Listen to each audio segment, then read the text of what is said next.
What do I value most in my role as a leader?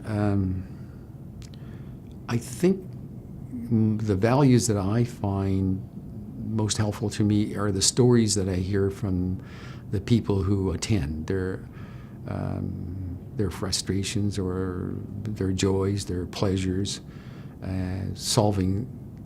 how they solve their problems, how I can help them solve a problem, how I might be able to put them in contact with someone who could make a difference in the way they may be able to cope with the situation that they have. And that seems to be the pleasure I get out of doing it. Well, I described it this way in one other time that I had the opportunity to say, well, why do you do what you do? And I guess it's the high you get in seeing the face of someone who all of a sudden is relieved of a burden. And I think I described this at one other time. I had a phone call from a fireman. This guy's in his 40s. The guy asked me, after we discussed, well, what's your PSA reading and what kind of treatment are you having, and that kind of stuff, Gleason score and all these kinds of things.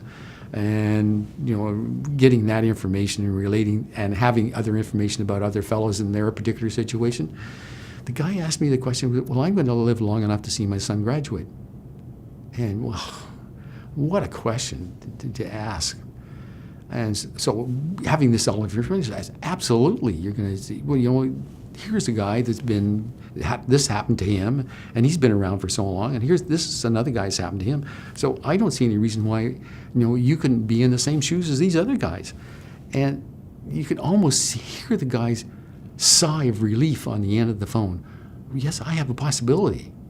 What characteristics would be recommended that the person have that would want to take on the task of being a leader? Well, I think the initial task would be having a good contact system within the medical field, or being prepared to at least contact people in the medical field would be one.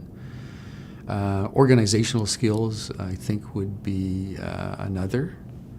A personality, I think, that is outgoing rather than reserved, I think, would be another.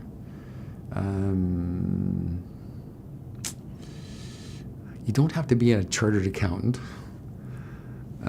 You don't have to be a professional scientist. So neither of those skills are really necessary. It's just really a skill of being able to bring people together. Some selling skills might be helpful. Marketing skills might be helpful, but they're not absolutely necessary. They would be helpful. But I think the management skill,